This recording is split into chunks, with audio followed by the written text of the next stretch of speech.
Wyatt watched as the lone wolf fell unconscious before his eyes, his words echoing in his mind. Turning to Clara, he asked, "Was he serious?" The blonde woman let out a defeated sigh. "I'm afraid so.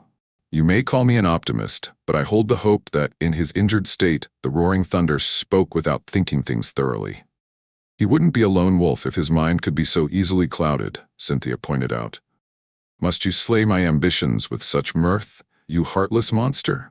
Clara asked, eyeing her bodyguard with mild annoyance. This resulted in the blue-haired woman shrugging slightly, a smirk on her lips.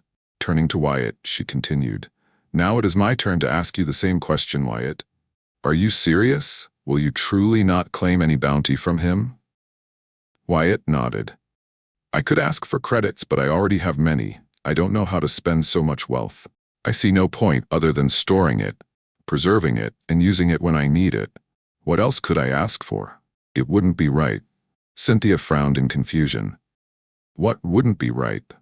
"We were carrying out our duties and came to blows because of it. Taking anything from him seems wrong to me," Wyatt replied simply.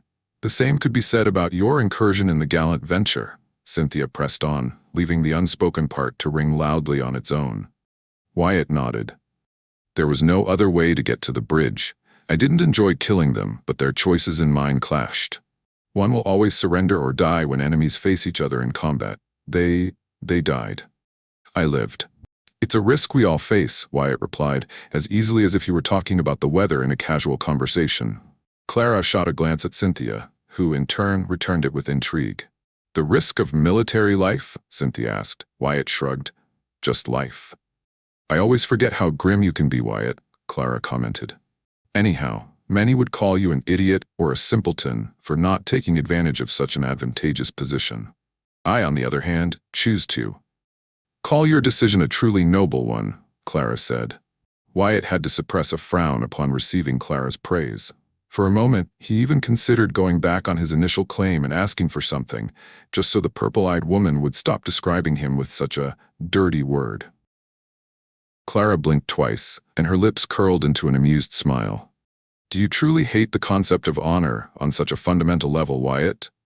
The pilot opened his mouth, but then his eyes narrowed. Crossing his arms, he stared into his blonde friend's eyes with suspicion. "Again with this, Clara? Can you read my mind somehow?" he asked, his thoughts running wild. The princess's smile didn't waver, though she raised an eyebrow in intrigue. "That one is difficult to interpret. But if I'm correct, I can tell you once we are in private." "Oh, shush," Clara retorted, pointing a playful finger at her best friend and bodyguard before turning it upon Wyatt. "As for you, Wyatt, are you ready for your psyche evaluation?" "I am," replied the pilot, despite not looking forward to it. He had no problem putting his trust in medics, nurses, and physicians, but therapists and psychologists only reminded him of the pointless, useless talks and examinations from his childhood. "That reminds me, Wyatt, you didn't forget to eat before heeding my princess's call, did you?" Cynthia asked, her eyes narrowing. "I wouldn't be here otherwise, Cynthia," he replied truthfully. He wasn't exaggerating. After what was perhaps the best sleep he could remember, he woke up to a rumbling belly demanding food immediately. Before leaving his quarters, he devoured 3 leoas just to quell the hollow pain in his stomach. He barely remembered putting on his trimmed and pressed uniform before rushing to the mess hall. There, he ate 3 standard meals and drank several glasses of water before his stomach finally declared a ceasefire. Following Miles's advice, he also ate half a ration bar, which, despite its unappealing taste, was tolerable at that moment. With his stomach full but craving sweets and baked goods, he joined his friends shortly afterward. "In that case, I'm looking forward to seeing the results," Cynthia declared. "Ah, that reminds me, Wyatt, Captain Ciro Ortega wishes to speak with you in person. Please visit him once you're done here. He's confined to his provisional orders for now. In the meantime, I must first inform my brother of our current situation and initiate contact with the planet's inhabitants," the violet-eyed woman added. Wyatt nodded in understanding. "Will the composters be needed?" "I think all of you deserve a small break. I'll make sure Redford sends our most obtuse pilots for this task. Even they will understand the implications," Clara revealed in a slightly colder tone. "Now, off with you, We have much yet to do." "As my princess commands," Wyatt saluted, watching his friends turn and leave. For several moments he stood in place until, out of the corner of his vision, he saw a medic approaching him from the right. Turning to face him, the medic tapped on a datapad with disinterest. "Lieutenant Staples, please follow me. I'll be performing your psyche evaluation," the medic exclaimed. Wyatt suppressed a groan but obeyed.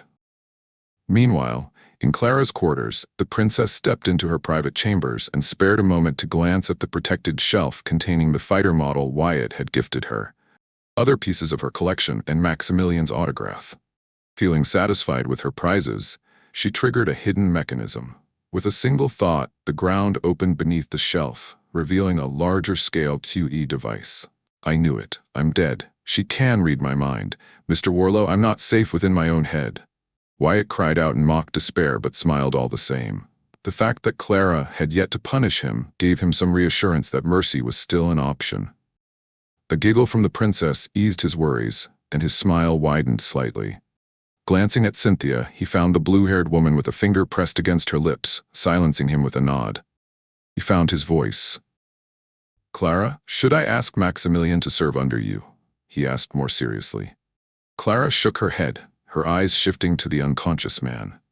"As tempting as it is, he rejected me outright, despite knowing that any blow to his reputation and honor would be heavily diminished or ignored by serving House Astor. With him stepping down and retiring as a lone wolf, perhaps we could enlist his services as a third-party instructor or private teacher," Cynthia proposed. "Again, tempting, but I'm afraid that Maximilian understands his position and the implications behind it in this conflict too well to do something so monumentally foolish," Clara replied, crossing her arms before continuing. "One does not become a lone wolf without meeting a particular set of requirements, both in social and skill terms. If he were to come under my service, or the service of any prince-aligned forces, after rupturing his contract with House Censure and stepping down as a lone wolf, then great shame and numerous repercussions would fall not only upon himself, but upon his entire house, and potentially their allies. He'd be seen as an untrustworthy cheat, a liar, a man without honor. Beneath his bluster, ego, and self-aggrandizement, there lies a cunning, intelligent, and honorable man." "Then, are you going to let him go? Retire and remain neutral for as long as this dispute rages on?" Cynthia asked, concerned. "As much as it pains me to say this, yes, I have nothing I can offer him, and my esteemed Knight Banneret has made his decision. And I, as princess, shall respect their choices with dignity," Clara said. Then she smiled, turning away from the Medicapod. "Not to mention that his autographs will now be incredibly rare and more valuable. And I got his final autograph as a lone wolf. I'm leaving empty-handed immediately after." Cynthia shook her head in disapproval, but said nothing for several moments, allowing her blonde friend to rejoice in her victory. "What will you do about his fighter? He all but gifted it to you," Cynthia asked. "I'll have Jinko examine it, see what he can learn from it. His love for fighters and all they are and represent may match my own. Then, if possible, I'll have it restored. And I'll keep it as a prized possession, a grand trophy and memento at the same time," Clara declared with childlike glee. "Why did I bother asking in the first place?" Cynthia asked rhetorically, shaking her head again. "Of course," the prince replied with a small smile. "I wouldn't expect anything less. Now, take care of yourself, Clara, and keep an eye on Wyatt. He's going to need your guidance more than ever in the days to come." "I always do," Clara said softly. As the connection ended, Clara leaned back in her chair, staring at the now dormant sphere. Her thoughts drifted to Wyatt and the road ahead. A storm was brewing, and while the battles they'd fought so far had tested them all, she knew the hardest trials were yet to come. But with her friends and allies by her side, she felt a renewed determination to face whatever came their way. Glee, her violet eyes glinting with a cold edge. Let him stew in his failure. Let him feel the weight of his choices as he sees his son's humiliation. It will sow discord within their ranks, and a broken family is far easier to manipulate. The prince sighed, rubbing his temple. "You have a sharp mind for strategy, sister, but your methods are unsettling at times. I can't say I disagree with the outcome, but the path you take to get there often leaves me questioning if we're truly on the same side. Clara's expression softened just slightly. Brother dearest, you must understand. War is not won through honor alone. It is won through cunning, through understanding the weaknesses of your enemies and exploiting them mercilessly. Casimir Khan is not a threat to me, but he is a symbol. Sending him back broken is a statement that will resonate far beyond our immediate circle. The prince nodded reluctantly, though his frown remained. I understand your reasoning, Clara. Just ensure you don't lose sight of the larger picture. These personal vendettas, while effective, can sometimes cloud judgment.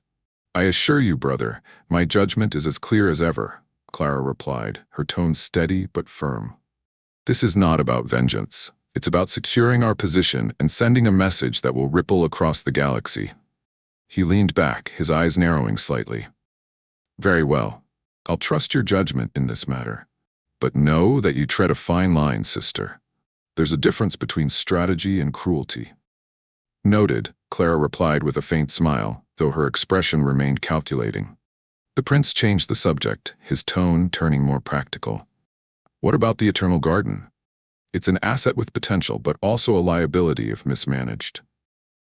Clara considered the question carefully. The Eternal Garden will remain with me for now. Its sheer size and the resources it holds make it invaluable for negotiating with the planet's leadership. Once we've established a stable relationship, I'll determine its long-term role. For now, it's too valuable to relinquish. The prince nodded. Fair enough. And the remaining Drazen ships? They'll be used strategically. Sitting in the chair before it, Clara closed her eyes for a moment and connected with the machine. Her enhanced reality field came to life, and a sphere of blue particles appeared in front of her. She felt the machine initiate its sequence, waiting for what felt like an eternity until her brother, the prince, took form as the sphere molded itself to his visage. Brother dearest, Clara greeted with a smile.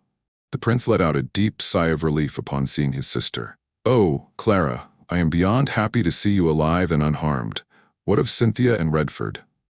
Fret not, brother dearest. Cynthia and Redford are with me, alive and largely unseen board, his expression contemplative. Your knight banneret has certainly proven himself worthy of recognition. Though I begrudgingly admit it, Clara, you've always had an eye for talent. Clara smirked, leaning back in her chair. I'll take that as a compliment, brother dearest, but Wyatt is more than just a talented soldier. He's a man of conviction, a rare find these days. That's why he's invaluable to me, not just as a pilot or warrior, but as someone I trust implicitly. The prince chuckled softly, shaking his head. You always did have a flair for dramatics. But I'll concede this much. He's earned his place, and it's not my intention to interfere with your inner circle. Still, his accomplishments have drawn attention, and it won't be long before others seek to test his mettle, or worse, exploit his reputation for their gain. Let them try, Clara replied, her voice cold and resolute. Wyatt is no pawn to be manipulated. He's endured enough battles, both on the field and within himself, to stand firm against such attempts. And as long as I'm here, no one will dare cross him without facing the full weight of House Astor. The prince sighed, leaning back in his own chair as his gaze softened. You've grown into quite the formidable leader, Clara. It's both terrifying and awe-inspiring to see how far you've come. But remember, even the strongest need allies they can rely on. Don't let your pride blind you to that. Clara's expression softened, and she nodded. I know, brother. And for what it's worth, I'm glad I can rely on you when it matters most, even if you do have a habit of meddling where you're not wanted. The siblings shared another laugh, the tension easing slightly. The prince then turned serious once more, his tone measured.